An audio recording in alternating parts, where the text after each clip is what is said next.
there, I'm going to make a beef Wellington for you today. We're going to start by making the duxelle, or mushroom, I guess it's a gravy really that you're making for it, but it's much thicker than a gravy. So we'll start by peeling some onions, chopping up those onions. I've got some mushrooms that I've washed and dried, and we'll chop those up and put them all in together and make a paste out of them, and we'll saute that. Then we will wrap a chunk of beef in some puff pastry with that sauce and bake. It's a very simple but delicious dish. And let's get started. All right, so the really nice thing about this dish is because we use the food processor to chop it, we don't need to do much cutting. All we're gonna do is take our onion here, cut the top off, cut the bottom off, and peel it back. All right, I'm gonna put this into quarters. So I just put it on one of those ends, cut it in half, spun it 90 degrees, cut it into quarters, and into the food processor they go. All right, and I'm going to do the same thing with my shallots. I'm going to cut the end off, peel the outer layer, and I've got 2 large shallots here that I'm putting into the food processor with these onions. The shallots have a slightly milder flavor. You could just use one or the other. I think most people actually just use shallots, not onion for this.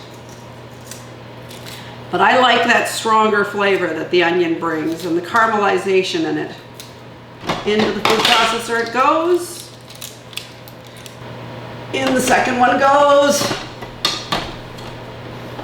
Okay, now that I got the onions here in the food processor, I pulled up my mushrooms that I have toweled off. You want these as dry as possible. So I've literally wrapped these in a towel and tried to pull as much liquid off them as possible.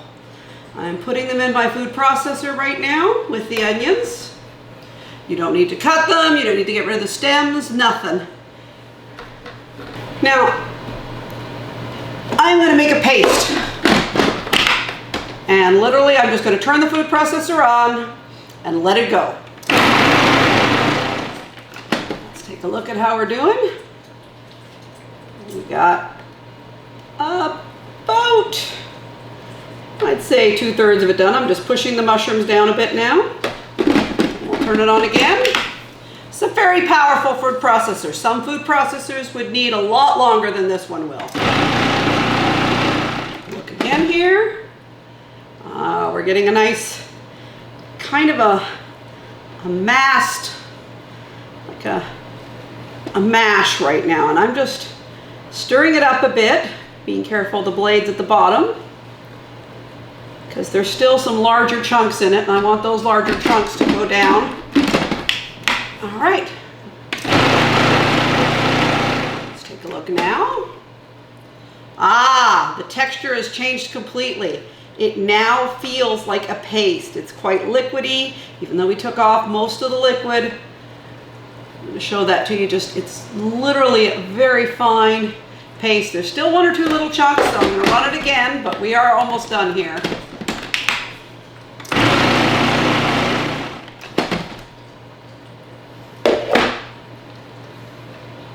All right, this is done. This is a nice, very, very fine paste. Meet me at the stove and we will cook this now. All right, here we are at the stove top. We've got our frying pan here, and all I'm gonna do is turn on the heat under that frying pan, put it on high for a second, and drop in a stick of butter. There we go. And here I have my food processor pitcher with all those mushrooms and onions pasted up, and I'm literally just pouring it right into the pan over top of that butter. I'm going to turn the heat down a bit here, and I'm just going to pull the blade out, and that's going to take a big chunk of our mushroom onion mix. There we go. There we go, the blade's all clean now. And I'm just going to use my hand and just scrape out the rest of the bowl now that the blade's out of there. And this is a very liquidy mass, and we're going to reduce this for quite a while now. And there we go. And so now this is going to cook until it gets a little drier and much more concentrated.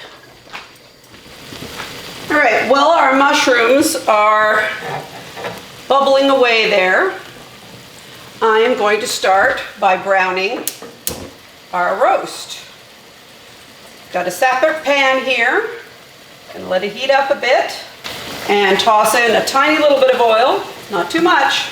There we go, just enough so it doesn't stick to the pan. All right, here we have our roast. This is part of a ribeye we've cut out. So it's in a home vacuum bag.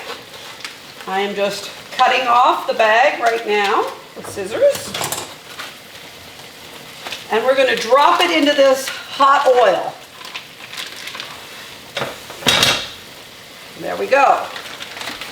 And I'm just going to sprinkle a little bit of salt on this on the exposed surface. Turn it over with my hand.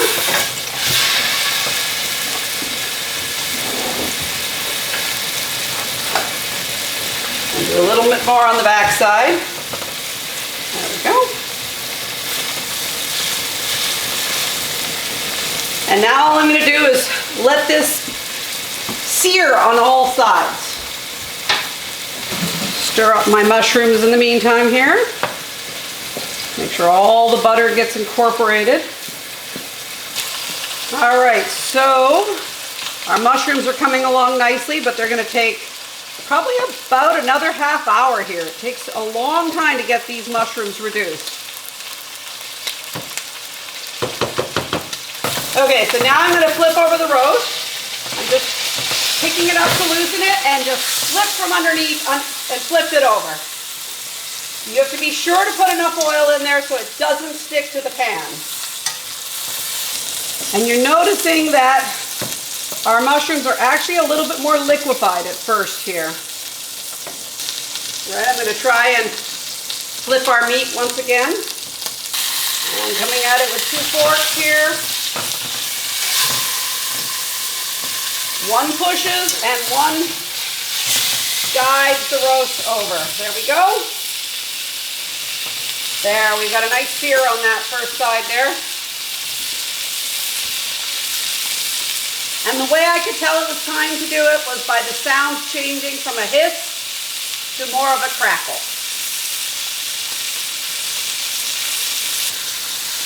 We're getting a really nice kind of caramely smell out of this right now. All right, we will be back in about 20 minutes or so to check on our mushrooms and check on our browning of our roast, and we'll talk to you then. All right, so our meat is now browned on all sides. I'm just going to pick it up with 2 forks here and show it to you.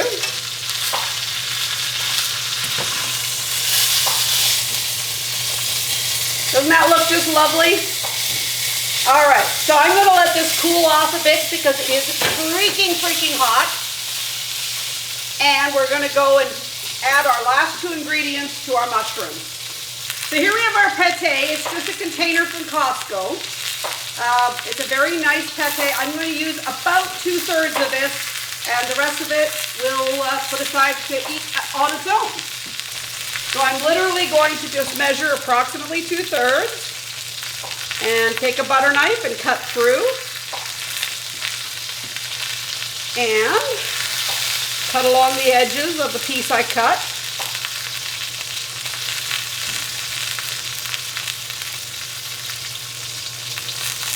And tip it upside down into our mushrooms, holding the smaller portion and scooping with my butter knife. There we go. There it is. We've got a nice little portion of pate in our pan there. So we put in the pate, And now I have a bottle of cognac, and I'm going to put a splash of this cognac in. About 1/8 cup, less than 1/4 for sure. There we go. About 3-4 tablespoons is all we need. Now I'm going to just use my spoon, break up the pate, and mix it all in. And now what we're smelling in the room is the smell of the cognac. It's really quite lovely. Our pate should melt into this dish. And I'm kind of breaking it apart with my spoon. There we go. All right, we'll be back in about 10 minutes and I'll show you what to do next. All right, now we're going to put our Wellington together.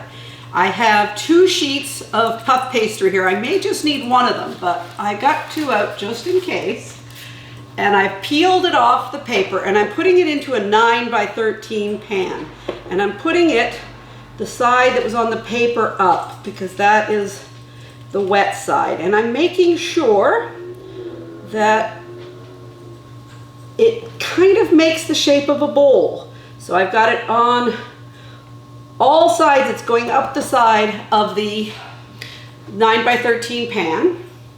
All right, I have my pan of mushrooms here, and this is very, very hot, so I've got an oven mitt on, and I'm just pouring it in to our pan, and I think I let it burn a little bit here, but that's okay. We're not taking any of the burn part, just scraping it off with a wooden spoon. There we go. And now, there we go, it's in the bottom of our pan. And here I have our roast, and it is beautifully browned. We saw that earlier. I put it on top of the mushrooms, and now I'm just taking the puff pastry and folding it over,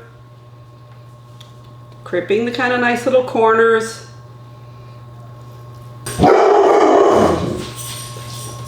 And Dwight is expressing his opinion here. And we're going to fold over again. And I am going to need the other sheet of puff pastry. Okay. So I'm just going to take this other sheet and I'm going to tip it over top, take the paper away, and I'm just tucking it in underneath right now so that our puff pastry makes a nice little purse around our meat. And we've got a little bit of puff pastry that's kind of sitting out on the edges. So here we have our nice little purse. I'm taking a fork and I'm literally just poking some holes in it so that the air has escape routes, especially over where that big pile of mushroom sauce is.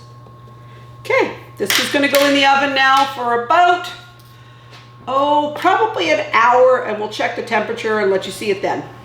All right, here we have our beef Wellington. It's nicely baked. We've got a nice crisp crust on it. I am not going to serve this right away, but I want to show you the interior. So I'm just going to break through the crust here, cut through the meat. Oh my God, is it tender. Let's see if I can get a nice shot for you of the inside. Let's see here, push that over. And there you go, a lovely piece of meat with really, really good, lovely Dexal in there. We're gonna eat this shortly. We're just waiting for some friends to arrive. I hope you like this. Please tell me if you make it, and don't forget to click subscribe and click the like bell. Talk to you soon.